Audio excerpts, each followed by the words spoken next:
When we play the guitar, we can have high sounding notes and we can have low sounding notes. Now, I'm going to play those notes again without showing you what I'm doing on the guitar, and I want you to really listen to how these notes are sounding. So the high sounding note, you can imagine that one being up next to the ceiling. And the low sounding notes, you can imagine those being next to the floor. Now I'm going to show you what those strings look like on the guitar. If you think back to when we were naming the strings, we had elephants and donkeys grow big ears. Now, if you listen to that rhyme very carefully, we would have two E strings. We have elephants and we have ears. Now, if I play both of those, listen to them, ready?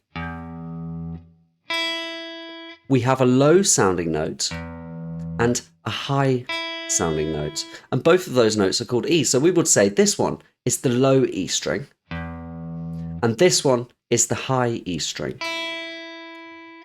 Now, you will notice that the highest sounding string on the guitar is actually the one closest to the floor. So even though the sound, it sounds like it should be up by the ceiling because it's a high sound, where we physically play the string, it's closest to the floor. When we see guitar tab, we have 6 lines going horizontally. Now, what do we have 6 on the guitar going horizontally? We have the strings.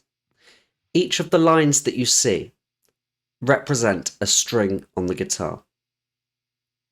The important thing to remember is that when we see a string written down on tab, it is done in pitch. So you can see the 0, which represents an open string on this piece of tab. The 0 is on the highest sounding string, which is going to be the high E string. This is how you play the note which is on the screen. It is the high E string. In this next example, we're still playing open strings, but you can see that we start with the high E string, and then the next note that we're going to play is the B string, because you can see that it's on the next line from that highest string. So we can see that the first note is the high E string, and then the next note immediately next to it is the open B string. The next note which we've added to the tab is going to be the G string. And we can see this going in order. So the first note is the high E string. And then the next string on the next line of the tab is the B. And then the next note on the next line of the tab again is the G.